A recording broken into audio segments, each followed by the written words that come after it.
is the new distributor orientation. So welcome to all that are new to the Three family. And today we have a very illustrious speaker.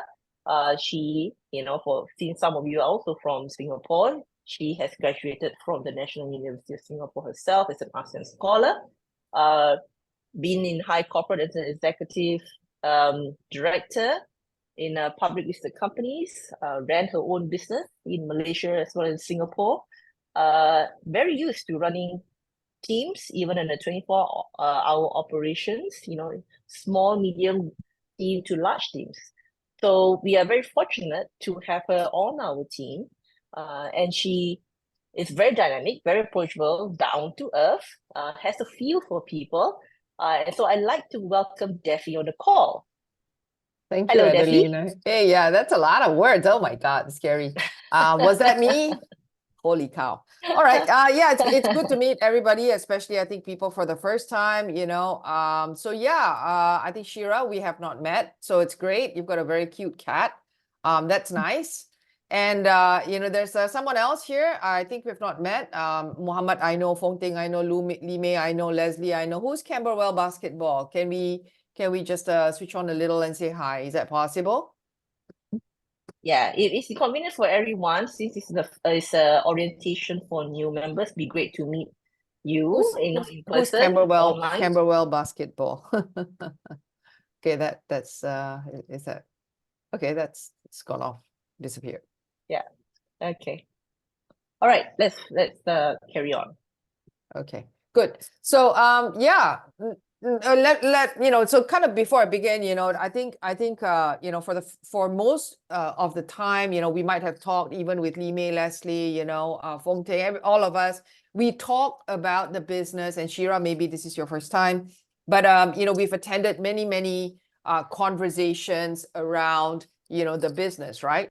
And whenever we talk about or we try to understand the business from a very fundamental standpoint, I think there are just some really, very easy components to the business, yeah.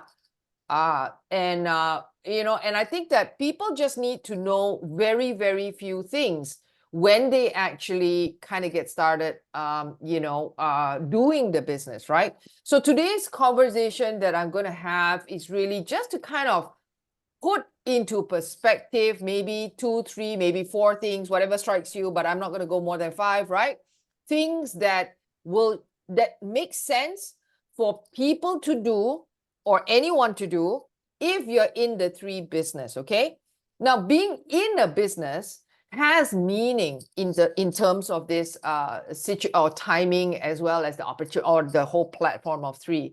For some people, being in business just means, well, once in a blue moon, I'll make a sale. Once in a blue moon, I'll have a new customer. Once in a blue moon, I'll sell 1 box of something or other. For some people, that's what business means. And then there is the other side of business. And for some people, business means it's a mechanics, it's a platform, it's a machinery that I'm going to use, and I'm going to learn to operate this system, this machinery, so that it can help me feed my family. It can help me create the additional, I don't know, funds for kids or retirement savings, whatever that is. So some people are going to see business as an occasional sale. Some people are going to see business as a machinery that you're learning to operate in order to generate the kind of results that you want to have, okay? So when we talk about it as a business, first and foremost, I think the most important thing is to understand where you sit in that frame of what is 3, okay? Now I'm going to ask this question again. Who's Camberwell Basketball, and would it be okay if you just kind of say hi and we just connect a little bit, right? Philo, I know who you are. That's great. But who's Camberwell Basketball? Hey, hi, it's ST here. How are you? From Melbourne. Apologize, I don't know, my account doesn't switch. So I have a basketball account that I use as an association. It just links into that. I'm not sure why. Okay, no worries, but, no worries. that's At all least right. I know who to get basketball advice from, I think, on which t-shirts to buy, who's gonna win. Okay, good. At least we said hi. I appreciate it. Great. So yeah, stay with me, ST, as we kind of take you through the concept or the idea of this business. So let me continue where I was, right? So again, business can be viewed by some as just an occasional sale, maybe not. We'll wait for things to happen. Or the other end of it, when people make the strong decision that this is a machinery that you're going to learn to operate, and not only that, you're going to get good at it. You're going to get so good that you're going to have operators that you can train, teach, and they'll know how to operate. So you can seriously build something big here. So what is it that what is three for you, right? And there's no fixed this conversation that we're going to have today, there's no fixed answer, there's no right answer. So when questions are asked, it's not a trick question, it's just a general question, and different people have different response. These are reflection questions. So it's really, really good for people to know, what it is that they would like to change in their life with or without three, right? And it takes a bit of honesty, it takes a bit of reflection, it takes a little bit of sit down and really, really think. If there was a fairy godmother right in front of you right now, what would you wish to change? That's what the first question number one is, right? What do you want to change in your life? What would be the one big thing on top of that list that you'd like to have different, right? And then where do you want to be in life, right? What are the, what you want to change is different from where you want to be, right? Because, some people don't want to change anything and yet they want to be in Alaska. They don't want to take a flight, but they want to be in, all those sort of things, right? So where do you want to be? You put in the, all of the things that would make sense. Is it somebody you want to meet? Do you want to be in the circle of powerful people? I think it's really fun. I love the fact that, I've had opportunity to shake hands with some of the best speakers in the world. That's one of the things I wanted in my earlier parts of my career, those many years ago, things like that, right? Travel the world was the thing I wanted. And I guess now at my point in life, now having a purpose is really important, right? So yeah, where do you want to be? That's me. Where do you want to be? And then the second question is, when you understand what you want to change and where you want to be in your life, right? Then why is it three? Why did you choose three? Now, these are very personal questions. And it's not gonna, and if you are already a sponsor, you've got teams under you, you've got people you've invited who are excited. Understand that this question around goals, dreams is a bit of a growing topic with people. When I first began three, I'm like, okay, Sarah, I have no idea where this is going or what it's going to be. I like the idea, no doubt, and that's why I signed in. And of course, I know the people behind it. They are my personal friends. But, I didn't know where all of that, but over time, my why has changed. And if at those days, it was like, oh, let's look, see, right now, it is a flag, it is a pole in the sand. It's like I put a stick in the sand and I'm not moving it, right? So my flag pole's in the sand and it's there, right? So what is your why? So you're going to be able to see the easy answer, which is all product for health and this and that. But in response to what you want to change in life and your dreams and your goals, you got to know your why, right? And then the third step in doing this business is really easy. It's just having a plan, right? How are you going to approach where you want to go and where you want to be? If people's idea of, a business is maybe a couple of $100 or ringgit on a monthly basis, so be it. Make a plan to make that happen, because you say, okay, that's what I need, that's what I want, that's what I'm able to do, whatever it is. And that's your why. You signed up for three because you wanted to have, let's say, a couple of $100 extra, maybe a month or a week or whatever. Then make the plan to match those, that direction, to go in that direction, right? For those who plan or want to become an operator of a machinery and make it exciting, make it big, make it really pay out, then make sure you make a plan, right? So the plan is the steps that you are going to take to arrive at whatever it is that you want to change in your life. Again, when we talk about these things, I recognize that due to lack of information about the possibility of the compensation plan, perhaps you might have a smaller view. However, if that is your limitation, knowledge of the compensation plan, then I encourage you to take the action to find out, okay? But it's not going to be on this topic. So make a plan to match your goals and dreams. Now, listen, here's what you got to do. In this business, we only do a couple of things. We invite people to get educated. And then we say, if you're interested in the business, I'm going to show you to some people who can teach you. Sign on under my website. That's it. These are the two general things that we do in this business. Okay.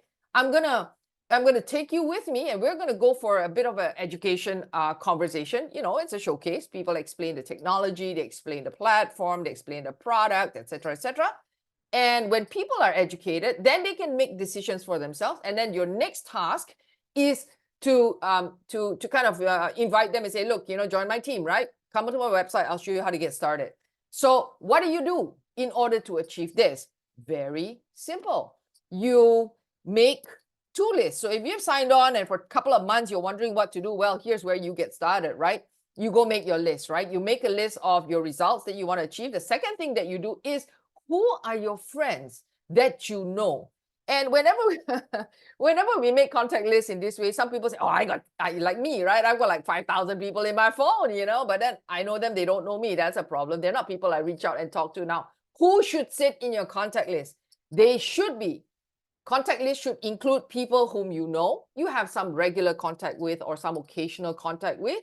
They should be people who know you. That's quite reasonably important. When I say no, well, it could have been a few years ago, but at least there was some conversation to be had somehow, sometime, somewhere in your life.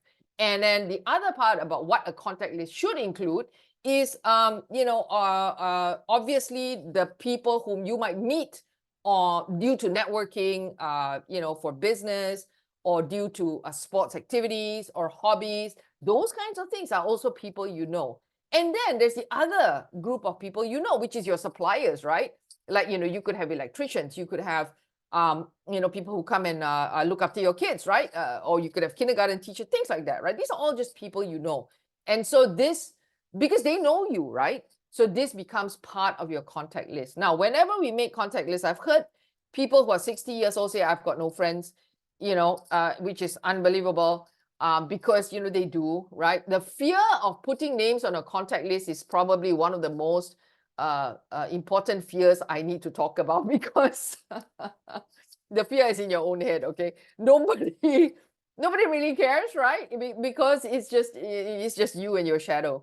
So make your contact list, because your contact list, the dynamics of your friendship with these people, your contact list is going to determine going forward, who you're going to be more friends with, deeper friends with, new connections, right? And I love this exercise because, if the last 20, 30 years have yielded maybe 2, 3 close friends and the rest, they just gone further away because, for whatever reason, this gives me an opportunity to find and create new friends with a common purpose, because we are common ideas in certain things. So it's really fun, yeah? So make your list. And when you make your list, do not exclude people because you think they will or they will not. Just make a list, right? So this is the idea. So if you've signed on and for the last couple of months, you've been wondering what to do, make that list. Now, here's the other thing. I hear things being done on the phone and this and that. That's all great. And so if you're like me a little bit, you have some technology device, I like the writing part. I find that writing commits stuff to my brain, right?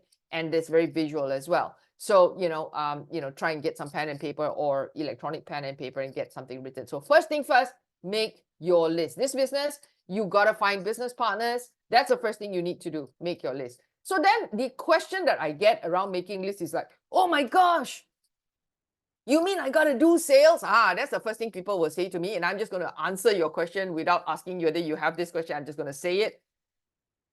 This business you do not have targets. You don't have timelines. You don't have inventory. You don't have to take inventory, and you don't have to buy stocks. So no targets, no timeline, no inventory, no stocks. So this is the only business I know that you can have maybe 15, 20 people in your team and have millions a year for years to come. I've built businesses in Malaysia and Singapore and China. I've never seen this happen. So I just wanted to share with you guys the reason, right, in terms of the list concept. Yeah. So when you make lists, don't think of it as a sale. Think of it essentially as a business partners that you want to bring on board and share the idea and the vision with them. Okay, new friends that you're going to have, right? With a common interest of global business, for example, yeah? Then once you've got lists, what you want to do is set up some meetings. And what you're going to say about setting up some meetings essentially is you're just like, hey, you know what? I just got into something really exciting and I'm going to, and I'd like to do a mini launch for it, right? Would you come? So this is the process of inviting someone to see what you have seen, to learn what you have learned, and to make their decision about it. This is not a selling process. It's not a case where you go up to someone and say, oh, please buy some product. No, this is not it, okay? So after you've made some lists, what you're gonna do is you're gonna create a launch. You're gonna set a date. You're gonna say, hey, I want to meet with a few of you guys. I want to, show you what I've seen. I want you to see what I've seen and know what I know. And then let's chat and see if this is something that might be for, it might be for you, it might not. And do you have a date? Can we sit down and talk about it? So this is when you actually set up some meeting dates. It can be one, it can be several, it can be a party in your house. It can be a coffee session in a coffee place, right? So in the business sense, so this is you talking to your friends, right?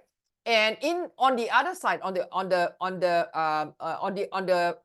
I say the delivery or the operational side, we call it a business showcase. We call it a webinar. We call it a one-on-one meeting with a sponsor. Those are all the technical terms.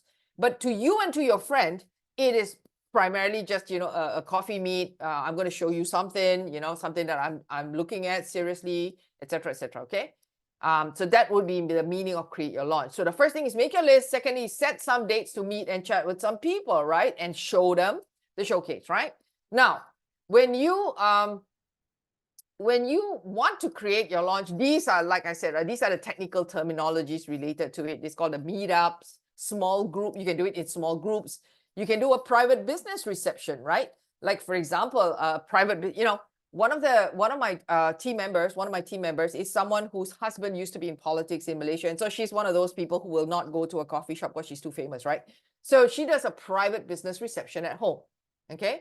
And so when she does a private business reception at home, then she invites her friends. And so me as a sponsor and I try to get a few other people. And I also got Samson's support because this lady is a big deal. And then, there's also the possibility if they're important enough to get assistance from the corporate side, which is GM or whatever it is. So those are called private business receptions. It is a situation where you're inviting them to launch your business, see what is in store for this project that you're doing, and give your friends the opportunity to, jump in, right? So the other thing about the other thing is, of course, things that are on webinars, the regular webinar showcases, right? Or events, right? So they can be online events or live events, or they can be primarily just a one-time meeting with your immediate sponsor and your sponsors and above, okay? Now, in this business, is your sponsor the one and only do or die person that you have to deal with? Well, it'd be nice if you and sponsor get along really, really well. But sometimes, I've got situations where my immediate first generation is busy. What happens? I work with the person that they brought in directly. Okay. So they, and why? Because everybody benefits in the line when we help, right? So the other thing that I've also seen happen, and I wanna say this because sometimes you have a sponsor and then you realize one thing really funny. Your goal and your dream in life is bigger than that of your sponsor. And then you have this like, oh my goodness moment, right? Because if you wanted $1 million out of this business and your sponsor wanted just $100 every month, then you realize there's a huge mismatch because the amount of time, effort, concentration that you're willing to spend on this business is going to be much less than your sponsor. So what you got to do, and I'm going to put this flat out on the table because you might have sponsored people whose dreams are bigger than yours. And so it's important for you guys to know this. Allow people to be successful. If you want to be more successful than your sponsor, great. Because right at the top, we've got people who are looking for people who want to be successful right at the top, okay? Because we're all working leadership. So in case you do, that's why I say, introduce them, because either way, if they're in your organization, you're going to benefit. And I'm not covering compliance today, but generally, these are some of the attitudes, or shall I say the mindset pieces that I hope to make this information useful to everyone. Okay, so when you create your launch, understand that you're going to meet with people who might be more excited than you, who talk louder than you, who who have more friends than you, who maybe are more VIP in the VIP world than you, right? And it's okay. It's okay because you want them on your team. Because when they're successful, you got something, you get something out of that too, right? So in your team, have a variety of people, and this is how you would do it. Actually meetups and PBRs and showcases online and offline, right? So that's what you're going to do, right? Now, the activities within those having a meet, look, when you call somebody, go like, I can't, I'm busy, especially now school holidays or something, you find parents are like, oh no, I can't, 5 o'clock, I can't, 7 o'clock, I can't, 10 o'clock, I can't. Your job is to know your friend well enough that you know how to work with them in terms of their best times, okay? So this is where people get a little deflated, shall I say. It's all very nice to say, oh my God, we're going to have a launch, 500 people are coming. But this is where reality states that people become a little bit deflated. And I tell you why people get deflated. Most of the time, people become deflated because they don't have a well-organized way to deal with connecting and inviting. So most of the time, if our calendars are poorly managed, we find it very hard to do this business because we are unable to slot meeting times that correlate with other people's meeting times. So first and foremost, we need to have a decent ability to organize our time, yeah? And I always say, you don't need a lot of time. You could do this business 15 minutes a day, every day, but do it 15 minutes. Don't just say it, do it, right? So yeah, you need to connect, you need to invite, and you need to follow up. But people say follow up is important. I'll tell you what is important. Follow through is more important than follow up. A lot of times we think follow up, but no, you need to follow through, right? So when people say no, what does that mean? When people say no, well, does it end there? Follow up will say it ends there, but follow through means maybe 3 months later, you're like, hey, you know what? I'm doing 10,000 a month. You say you wanted money. Now you want to look at it. The kind of thing that's called follow through. You got to complete the conversation. Okay. So when you do a connect, do an invite, and do a follow up, follow through, these are the 5 button points that you are actually doing. Number one, you're building relationships. Number two, you need to learn how to ask questions. Being a listener is not listening. Being a listener is asking great questions that help people to open up, right?